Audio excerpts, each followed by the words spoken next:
This is KGW News at noon. Our top story this noon, a wildfire burning in the Columbia River Gorge is threatening hundreds of homes. And just this morning, state officials confirmed it was human caused. It sparked yesterday afternoon.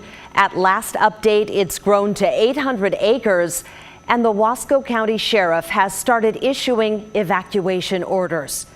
Governor Kate Brown has declared this fire a conflagration, which does allow the state fire marshal to send in resources. Take a look at this map. This shows exactly where this is happening.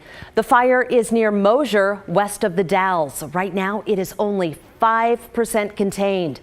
Thank you for joining us. I'm Brenda Braxton.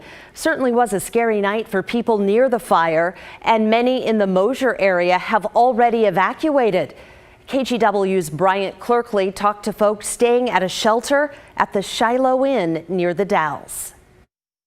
I'm here on Husky Road in Mosier, and you can see the smoke billowing out of the hills behind me. Hundreds of homes are in danger from this fire, and those people have been asked to evacuate, and Governor Brown has deployed resources to help fight the fire.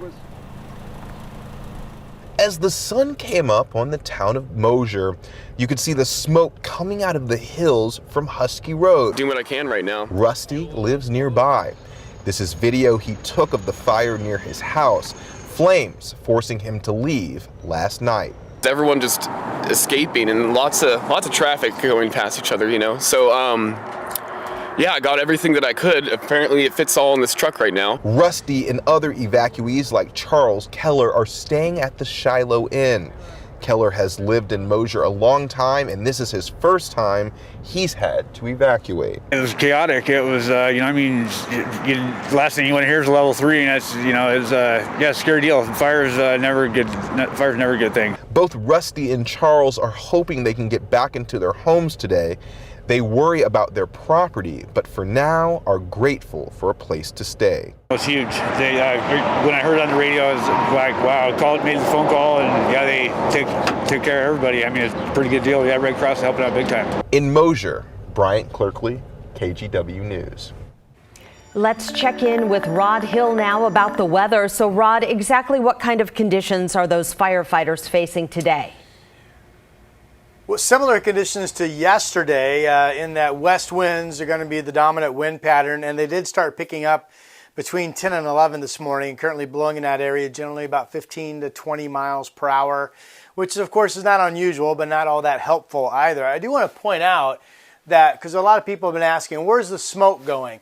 All right, so look at Wasco County. This is under, you folks in the Wasco County, including the Dalles, under an air quality warning. And that's from the wildfire smoke blowing back toward you. Again, a west wind will take this smoke and push it back eastward toward the Dalles. I just checked. Your air quality right now is holding in the moderate range. But be advised of that if poor air quality tends to impact you. Here's our live camera, which shows a little wildfire haze. If you look down low, blue skies up top.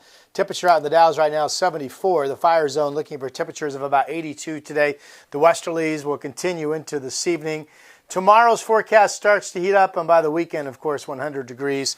Not good news for firefighters. And real quick, Brenda, just to reiterate, all we really know about how this fire started now is that it was not lightning caused. There was no lightning in the area.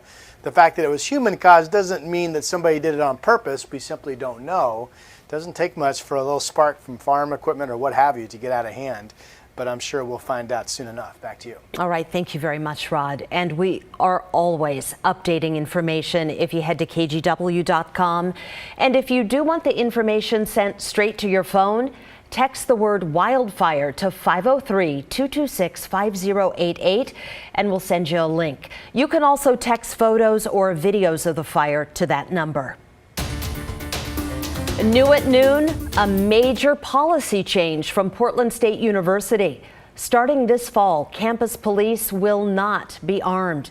Students and activists have been calling for this change for a long time, with a renewed push after PSU officers shot and killed Jason Washington outside a bar near campus in 2018.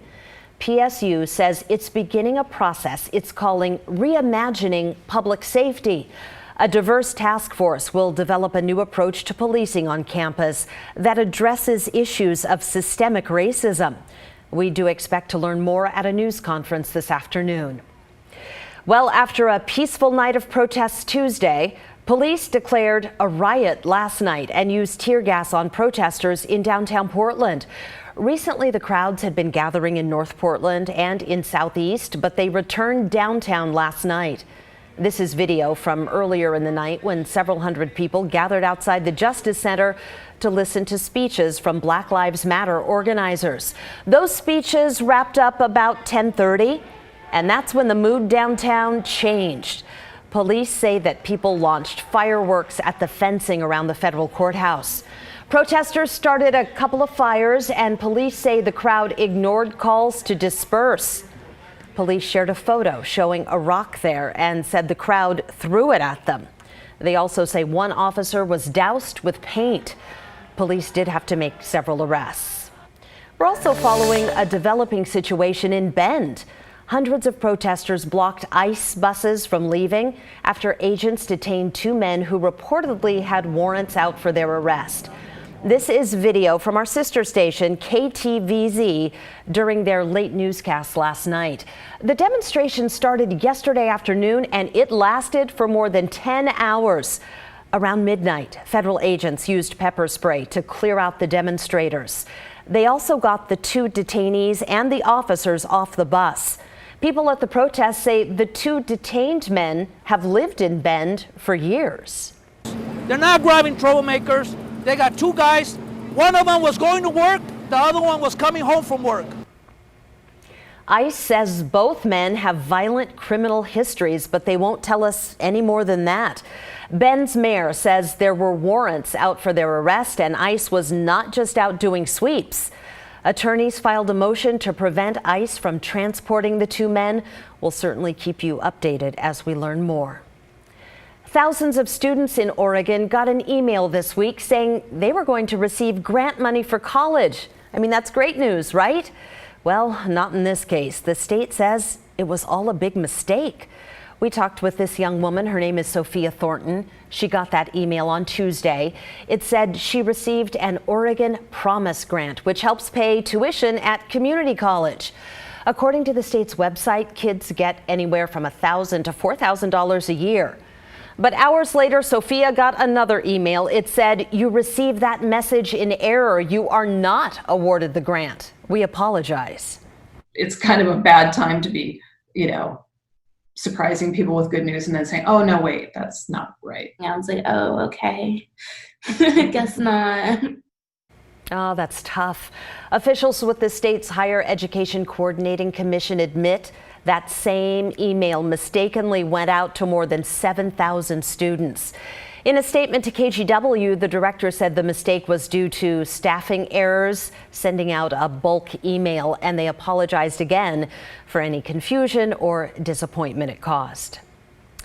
Well, the idea has been around for years, but now there has been a major move to transform North Portland's long vacant Wapato jail into a homeless shelter. Yesterday, the property was officially rededicated as the Bybee Lakes Hope Center. Real estate developer Jordan Schnitzer teamed up with the nonprofit Helping Hands for this project. Helping Hands runs shelters on the Oregon coast. Close to 70 emergency beds will be available in September. More than 200 other beds should be ready by the end of the year.